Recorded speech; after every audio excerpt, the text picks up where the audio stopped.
दर्शक महानुभावहरू नमस्कार। आज मिति विक्रम सम्वत 2080 साल जेठ 4 गते बिहीबार, इस्वी सम्वत 2023 मे 18 तारिक। आजको शुभ बिहानीसँगै स्मार्ट खबरको न्युज अपडेटमा यहाँहरूलाई हार्दिक स्वागत छ। म आर्यन नेउपानी। सदाका दिन जस्तै आज पनि देश दुनियाँको ताजा अनि महत्त्वपूर्ण खबर अपडेट सहित तपाईमाझ उपस्थित भएका छौं। प्रस्तुत गरेको समाचार मन परेको छ भने कृपया यो भिडियोमा एउटा लाइक अवश्य गरिदिनुहोला। पल पलको न्युज अपडेटका लागि हाम्रो युट्युब च्यानललाई सब्स्क्राइब गरी नजिकै आउने बेल आइकनलाई क्लिक गर्नुहोला। कहाँबाट हेर्दै हुनुहुन्छ अनि के कस्तो लाग्दैछ आफ्ना कुराहरू तलको कमेन्ट बक्समा कमेन्ट गर्नुहोला। आउनुहोस् दर्शक महानुभावहरू, आजका मुख्य समाचार सुरु गरौं। मुख्य समाचारका शीर्षकहरूबाट। निगमको कमाई, डिजेलमा लिटरमै 17 र पेट्रोलमा 15 रुपैयाँ नाफा। राष्ट्रिय प्रजातन्त्र पार्टीको रिब्रान्डिङ गर्ने राजेन्द्र लिङ्गदेन र मिश्रको भनाई। पूर्व तयारी नसक्दै एमसीसीको 5 वर्षे अवधि गणनाको तयारी। स्टक एक्सचेन्ज र ब्रोकर लाइसेन्स वितरण रोकी आन्दोलनमा उत्रिने लगानीकर्ताको चेतावनी। एमाले नेतामाथि इलाममा आक्रमणको प्रयास। नागरिक उन्मुक्ति पार्टीले गर्यो आन्दोलनको घोषणा। दिल्ली सिडनी उडानमा रहेको एयर इन्डियाको जहाज हल्लिँदा आधा दर्जन यात्रु घाइते। सगरमाथा आरोहण सकेर फर्किने क्रममा फुर्बा शेर्पाको निधन। शुभम फाउन्डेसनका निर्देशक सूर्य राईमाथि पनि यौन दुर्व्यवहारको आरोप। महिला प्रहरीमाथि दुर्व्यवहार गर्ने काठमाडौँ महानगरका प्रहरी प्रमुख राजु पाण्डेमाथि भएन कुनै कारबाही। पटक पटक नम्बर फेरेर गृह मन्त्रालयकै गाडीमा गिरहले ओ साथै पैसा, गाडी नियन्त्रणमा लिइयो। गगन थापाले देखाए कंग्रेस चुक्नुका 5 कारण। नक्कली शरणार्थी प्रकरण तथ्य र प्रमाणका आधारमा टुङ्गोमा पुर्याउँछौ भन्दै गृहमन्त्रीको भनाई।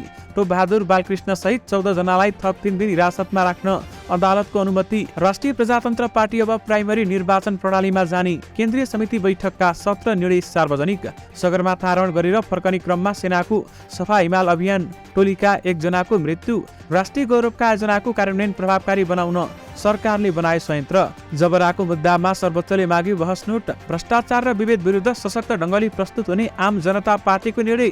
पूर्व मन्त्रीको गाडी तोडफोड गरियो।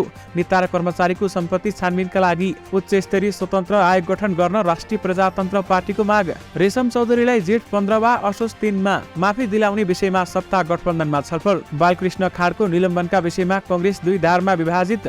शरणार्थी प्रकरण संलग्नता खुले पनि यी 4 भिआइपीको नामै नली मुद्दा बुझाउने तयारी। व्यवसायलाई कर्जाको ब्याज तिर्न 3 महिना थपियो। असारसम्म हर्जना नलाग्ने। नेकपा एमाले संसदीय दलका उपनेतामाथि आक्रमणको प्रयास। सरकारबाट बाहिरिँदै नागरिक उन्मुक्ति पार्टी। सागर ढकालले डडेलधुरामा तिरेनन् 8 महिनाको कोठा भाडा। सागर ढकालको प्रश्न, म भाडा नै नतिरी भाग्ने मान्छे हो र? बालकृष्ण खाड निलम्बनका लागि दबाव बढाउँदै शेखर र गगन संस्थापन पक्ष भन्छ अहिले त्यो पर्दैन। स्पष्टीकरण दिँदै आरजु राणा कता हराइन मन्जु खाड यसबारे महत्त्वपूर्ण जानकारी। ब्याज नम्बर 69। शरणार्थी प्रकरणमा पैसा लिने नेता जोगिने उठाउने बिचौलियालाई जेल हुन सक्ने। सम्पत्ति हत्याउन सन्तानकै घरभित्र बन्धक बनाएकी 74 वर्षीय अनन्तमाया पोखरालाई आइसिटी हब बनाउन छलफल गर्दै महावीर पुन। सवारी दुर्घटना न्यूनीकरणलाई प्राथमिकता दिन काठमाडौँ महानगरसँग रेड क्रसको आग्रह। जनकपुरमा नागरिक समाजले गर्यो भ्रष्टाचार विरुद्ध प्रदर्शन। अब सुन्नुहोस् पुरा समाचार।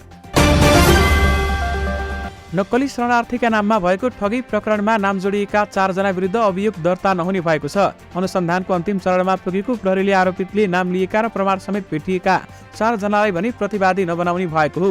पूर्व गृहमन्त्री एवं एमाले उपाध्यक्ष र महादेव थापाको नाम मुछिए पनि उनी विरुद्ध अभियोग दर्ता नहुने भएको छ। बिचौलियाले उनलाई रकम नै दिएको बयान दिएका छन्। इन्द्रजित राईको मोबाइलबाट समेत उनी संलग्न रहेको प्रमाण फेला परेको छ। यस्तै इन्द्रजितबाटै पूर्व गृह सचिव प्रेम कुमार राई संलग्न रहेको भनी खुलेको छ। उनी हाल अख्तियार प्रमुख छन्। राई विरुद्ध पनि प्रहरीले मुद्दा नचलाउने भएको छ। बिचौलियाले नगद लगेर तत्कालीन सचिव राईको गाडीमा राखिदिएको बयान दिएका छन्। बादल थापा गृहमन्त्री र राई गृह सचिव हुँदा नै ठगीको श्रृङ्खला सुरु भएको थियो। थापाका सुरक्षा सल्लाहकार इन्द्रजित राई हुन्। उनले करोडौं असुलीको प्रमाण प्रहरीले फेला पारिसकेको छ। बादल थापाका छोरा प्रतीकलाई भने प्रहरीले फरारको सूचीमा राखेर मुद्दा चलाउने भएको छ। उनी विरुद्ध पक्राउ पूर्जी जारी समेत भइसकेको छ। इन्द्रजितका छोरा निरज विरुद्ध पनि पक्राउ पूर्जी जारी भएको छ। उनी पनि फरार छन्। उनीहरूले पनि रकम असुलीको खुलेको छ। तत्कालीन गृहमन्त्री र सुरक्षा सल्लाहकारका छोरा विरुद्ध मुद्दा चले पनि गृह सचिव र गृहमन्त्रीलाई भने जोगाउने तयारी गरिएको छ। त्यसैगरी मन्जु खाड र आरजु राणाको नाम पनि अभियोगमा नहुने भएको छ। उनीहरूले पनि रकम बुझेको बिचौलियाले दावी गरेका थिए। यस्तै म्यासेजमा समेत उनीहरू संलग्न रहेको भेटिएको अनुसन्धान अधिकारीले बताएका छन्। खाडको मोबाइलबाट समेत थप खुलेको छ। मोबाइल डिजिटल फोरेन्सिक ल्याबमा परीक्षण गरिसकिएको छ। रिपोर्टमा मन्जु र आरजुको बारेमा समेत नाम उल्लेख रहेको जिल्ला सरकारी वकिल कार्यालयका 1 जना अधिकारीले बताउनुभयो। म्यासेज र अडियोमा उहाँहरूको नाम पनि देखिएको छ। बेचौलिया र मन्त्रालयका अधिकारीको बीचमा भएको कुराकानी प्रश्न देखिन्छ, तर उहाँहरू विरुद्ध भने अभियोग दर्ता हुँदैन। हामी प्रहरीलाई थप प्रमाण जुटाउन भन्छौं, सरकारी वकिल कार्यालयका अधिकारीले भने। यद्यपि संलग्नता खुली पनि यी 4 भिआइपी इन्द्रजित राई, बादल थापा, आरजु राणा देउबा र मन्जु खारको नामै नलिई मुद्दा बुझाउने तयारी गरिएको छ। दर्शक महानुभावहरू, यसबारेमा तपाईहरूको धारणा के छ? हामीलाई यो भिडियोको कमेन्ट बक्स मार्फत बताउन भने नबिर्सनुहोला।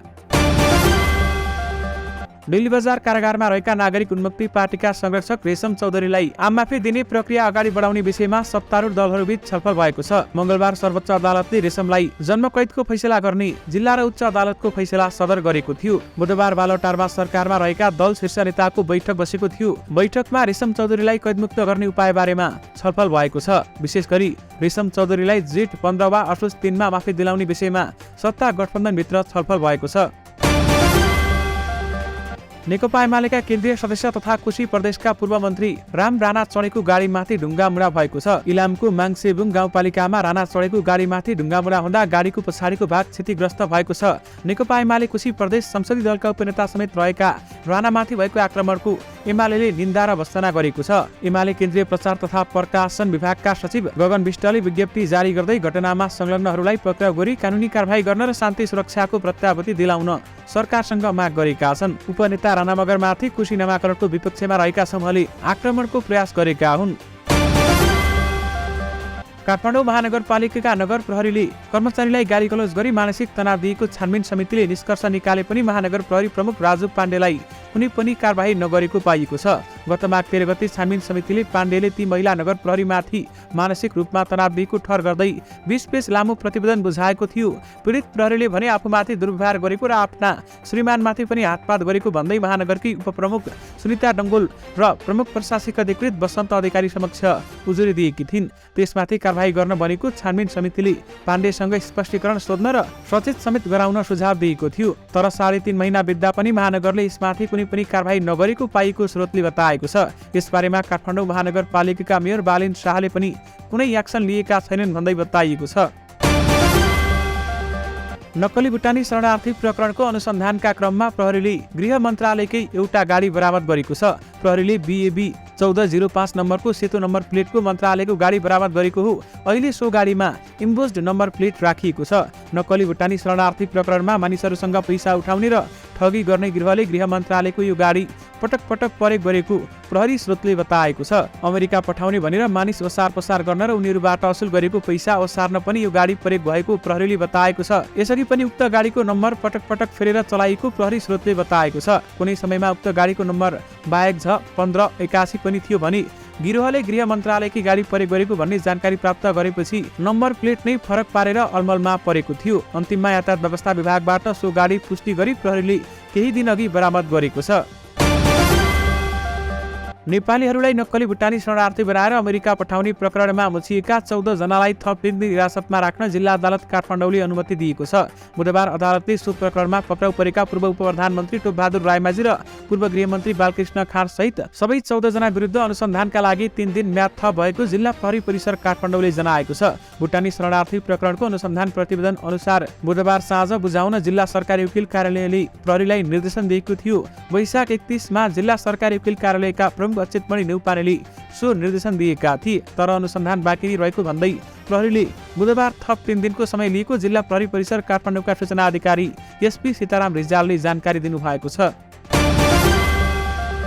प्रतिनिधि सभा निर्वाचनका बेलामा डडेलधुरामा कोठाभाडा लिएका स्वतन्त्र उम्मेद्वार सागर ढकालले भाडा नतिरेको पाइएको छ। ढकालले 8 महिनादेखि भाडा तिरेका छैनन्। डडेलधुराको अमरगढी नगरपालिका 5 विद्युत रोडमा कोठाभाडा लिएका ढकालले 8 महिनादेखि भाडा नतिरेको गर्दनी सीतादेवी भाटले बताइन्। कोठामा ताला लगाएर ढकाल सम्पर्कविहीन भएको उनको भनाइ छ। दर्शक महानुभावहरू, यसबारेमा सागर ढकालले आफै बोलेका छन्। गत मङ्सिर 4 गते भएको प्रतिनिधि सभा चुनावमा डडेलधुरामा शेरबहादुर देउबासँग लडेका सागर ढकालले आफू विरुद्ध अनावश्यक प्रचार भएको बताएका छन्। के दियन्ता ढकालले चुनावका बेलामा बसेको घरको कोठाभाडा नतिरेको चर्चा भइरहेको छ। केही मिडियाले त्यस विषयलाई स्थान दिएका छन्, तर ढकालले बुधबार घरभाडा नतिरेको भन्ने समाचारको खण्डन गरेका हुन्। अफ्रिकामा रहेका ढकालले आज एक भिडियो मार्फत आफू विरुद्ध अनावश्यक चर्चा गरिएको बताएका हुन्। मैले कोठाभाडा तिरेको छैन भनेर कति धेरै हल्ला गरेको यति सानो कुरामा, जबकि मेरा प्रतिस्पर्धीहरूले त्यत्रो रिसोर्टहरू बुक गर्नु भएको छ, त्यत्रो खर्च गर्नु भएको छ, कसैलाई केही मतलब छैन। मेरो 3000 को एउटा चुहिने कोठामा यस्तो साह्रो उनले भनेका छन्। उनले आफूले 3 महिना अगाडि मात्र घरबेटीलाई भेटेको पनि बताएका छन्। 8 महिनाको भाडा तिरेको छैन भनेको छ। यसको स्रोत के हो? मेरो घरबेटीलाई सम्पर्क गर्न गाह्रो भएको होला, तर मैले भाडा नै नतिरेको त होइन नि। म भाडा नै नतिरी भाग्ने मान्छे हो। म त्यत्तिकैको लागि राजनीतिमा आएको होइन। मेरो भ्याल्यु जम्मा 10,000 हो, उनले भनेका छन्। उनले राजनीतिमा आइरहेको नयाँ पुस्ता विरुद्ध सुनिश्चित रूपमा प्रहार भइरहेको पनि बताएका छन्। दर्शक महानुभावहरू, नेपाली कांग्रेसकी नेत्री आरजु राणा देउवाले भने स्पष्टीकरण दिइरहेकी छन् र मन्जु खाड भने कता हराएकी छन्। आउनुहोस् तपाईहरुलाई यसबारेमा जानकारी गराउँ। सामान्यतया कुनै व्यक्तिलाई प्रहरीले पक्राउ गरेपछि परिवारका अन्य सदस्य प्रहरी कार्यालयमा पुग्छन् र आफ्नो परिवारको सदस्यलाई छुटाउने प्रयास गर्छन्। तर पूर्व गृहमन्त्री एवं नेपाली कांग्रेसका केन्द्रीय सदस्य बालकृष्ण खाड भने यो अवसरबाट वञ्चित छन्। नक्कली भुटानी शरणार्थी प्रकरणमा संलग्न रहेको आरोपमा खाडलाई प्रहरीले 27 वैशाखमा पक्राउ गरेको छ। श्रीमान पक्राउ परेको 1 साता बितिसक्दा पनि श्रीमती मन्जु खाड श्रीमानलाई छुटाउन पहल गर्नु त परको कुरा, भेट्न समेत पनि गएकी छैनन्। श्रीमान प्रहरीको नियन्त्रणमा भएको थाहा पाएपछि कुलेलम ठोकेकी मन्जु खाड यति बेला कहाँ र कस्तो अवस्थामा छिन् भन्ने जानकारी कसैलाई पनि छैन। तर उनी नेपाल बाहिर रहेको गायगुई चर्चा कांग्रेस वृत्तमा चल्ने गरेको छ। श्रीमान पक्राउ पर्ने थाहा पाएपछि उनी अस्ट्रेलिया गएको चर्चा चलिरहेको छ। उनी मोबाइल बन्द गरेर सम्पर्कविहीन बनेकी हुन्। अहिले उनी फरार रहेकी छन्। त्यसैगरी अहिले आरजु राणा देउवाले भने स्पष्टीकरण दिइरहेकी छन्। मेरो त्यसमा संलग्नता छँदै छैन भन्दै आरजु राणा देउवाले जुनसुकै कार्यक्रममा अथवा संवादमा भन्ने गरेकी छन्। नेपाल आयल निगमले मंगलबार रातिदेखि लागू हुने गरी डिजेल र मट्टीतेलको मूल्य लिटरमा 10 रुपियाँले घटाउने निर्णय गरेको थियो। मंगलबार बिहान भारतीय आयल कर्पोरेसन आइएससीले पठाएको नयाँ मूल्य सूची अनुसार सरकारले डिजेल, मट्टीतेल र पेट्रोलमा मूल्य घटाउने आश आम नागरिकलाई थियो। सोमबार बेलुकी प्राप्त आइएससीको मूल्य सूची अनुसार डिजेल 8 रुपियाँ र पेट्रोल 9 रुपियाँले मूल्य घटेर आएको थियो। तर मंगलबार बेलुकाको निगम सञ्चालक समितिका बैठकले डिजेल र मट्टीतेलको मूल्य मात्रै लिटरमा 10-10 रुपियाँले घटाउने निर्णय गर्यो। लिटरमै 10 रुपियाँले घटेको डिजेलको मूल्य महँगीलाई केही राहत त दिन्छ, तर आर्थिक मन्दी र महँगीका कारण सर्वसाधारण आक्रान्त भइरहेका बेलामा सरकारले राहत दिन सक्ने हदसम्म मूल्य समायोजन भने गर्न सकेन। दर्शक महानुभावहरू, अहिले निगमले डिजेल लिटरमै 17 रुपियाँ र पेट्रोल 15 रुपियाँ नाफा खाइरहेको छ। यद्यपि अहिले पेट्रोलको मूल्य भने घटाइएको छैन। यसबारेमा तपाईहरूको धारणा के छ? हामीलाई यो भिडियोको कमेन्ट बक्स मार्फत बताउन भने नबिर्सनुहोला।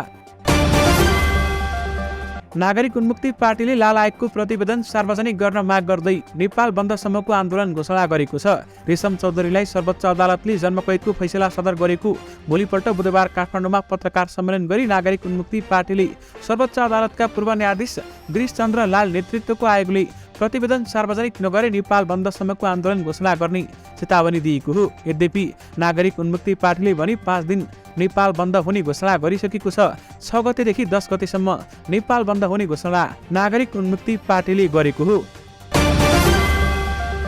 मंगलबार भारतको राजधानी नयाँ दिल्लीमा अस्ट्रेलियाको सिडनी उडेको इन्डियाको जहाजमा आएको गम्भीर टर्बुलेन्सका कारण आधा दर्जन यात्रु घाइते भएका छन्। भारतीय सञ्चार माध्यमका अनुसार आकाशमा उडिरहेको समयमा हावामा आएको बादलका कारण जहाज गम्भीर रूपमा हल्लिएको थियो। सो क्रममा यात्रुहरू घाइते भएको समाचार उल्लेख गरिएको छ। भारतीय नागरिक उड्डयन महानिर्देशनालयले आज यो घटनाबारेमा जानकारी गराएको छ। सगरमाथा आरोहण सकेर फर्किने क्रममा एकजनाको मृत्यु भएको छ। नेपाली सेनाको सफा हिमाल अभियान 2023 अन्तर्गत आरोहण सकेर आधा शिविरतिर फर्कदै गर्दा अभियानमा संलग्न सङ्खुवासभा निवासी फुर्बा शेर्पाको निधन भएको हो। नेपाली सेनाको सैनिक तथा जनसम्पर्क निर्देशनालयका अनुसार फुर्बाको शव निकालेर ल्याउने प्रयास भइरहेको छ। उपप्रधानमन्त्री एवं गृहमन्त्री नारायण काजी श्रेष्ठले नक्कली भुटानी शरणार्थी प्रकरणलाई तथ्य र प्रमाणका आधारमा निष्कर्षमा पुर्याउने प्रतिबद्धता व्यक्त गरेका छन्। आज मन्त्रालयमा नेकपा एकीकृत समाजवादीका नेता तथा कार्यकर्ताहरूले नक्कली शरणार्थी प्रकरणको सत्य तथ्य छानबिन गरी दोषी उपर कारबाहीको माग गर्दै बुझाएको ज्ञापन पत्र ग्रहण गर्दै उनले यस्तो प्रतिबद्धता जनाएका हुन्। विशेष गरी नक्कली शरणार्थी प्रकरणमा सत्य तथ्य र प्रमाणका आधारमा टुङ्गोमा पुर्याउँछ भन्दै गृहमन्त्रीले बताउनु भएको छ।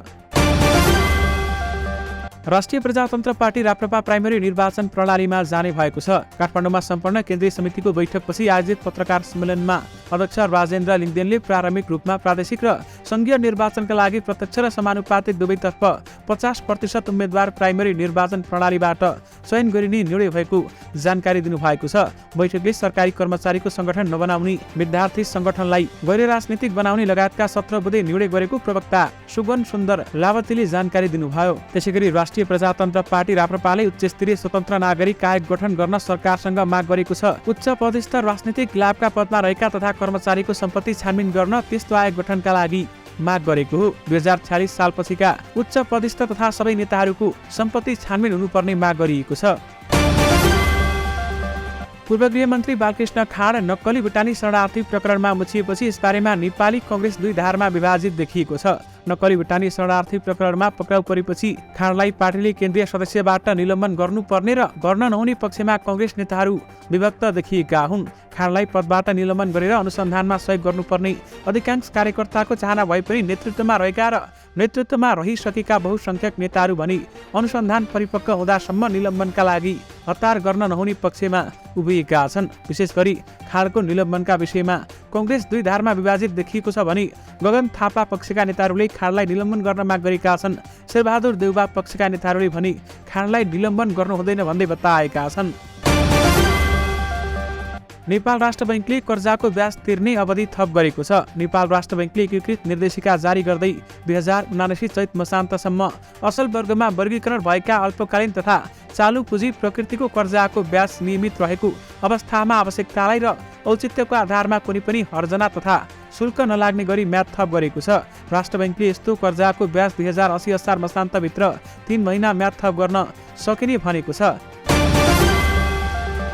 सर्वोच्च अदालतले टिकापुर घटनाको मुद्दामा रेशम चौधरीलाई जन्मकैदको फैसला सदर गरिदिएपछि नागरिक उन्मुक्ति पार्टी सरकारसँग चिडिएको छ। यसअघि चौधरीलाई रिहा गर्ने शर्तसहित सरकारमा गएको यो पार्टी अदालतको पछिल्लो आदेशको भोलिपल्ट नै सडक सङ्घर्षमा उत्रिसकेको छ। दर्शक महानुभावहरू, त्यसैगरी सरकारबाट नागरिक उन्मुक्ति पार्टी बाहिरिन लागेको छ।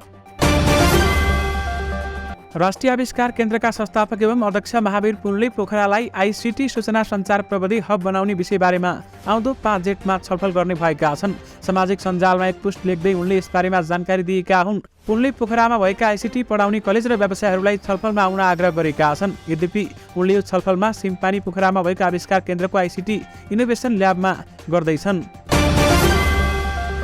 नागरिक समाजले जनकपुरमा भ्रष्टाचार विरुद्ध प्रदर्शन गरेको छ। नक्कली भुटानी शरणार्थी प्रकरणदेखि विगतमा भएका भनिएका विभिन्न भ्रष्टाचार काण्डहरूको सूक्ष्म अनुसन्धान गरी दोषीलाई कारबाहीको माग गर्दै प्रदर्शन भएको हो। दलीय भागभण्डा र भ्रष्टाचार विरुद्ध एक हौं भन्ने नाराका साथ प्रदर्शन भएको छ।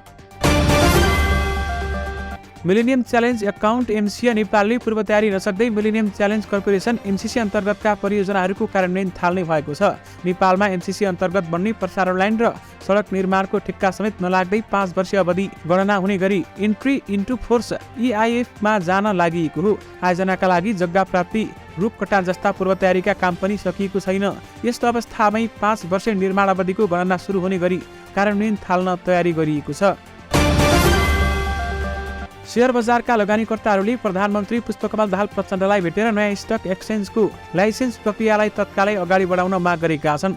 लगानीकर्ताहरूले वर्षौंदेखि उठाउँदै आएका र अर्थतन्त्रको भलो हुने विषयलाई कार्यान्वयनको अन्तिम चरणमा अवरुद्ध पार्दा केही स्वार्थ समूहको भलो भए पनि समग्र अर्थतन्त्र लगानीकर्ताको भलो नहुने उनीहरूको भनाइ छ। कुनै पनि बहानामा बजार सुरक्षाको प्रक्रियालाई अवरुद्ध गर्न खोजे लाखौं लगानीकर्ताहरू आन्दोलनमा उत्रिन बाध्य हुने लगानीकर्ताहरूले चेतावनी दिएका छन्।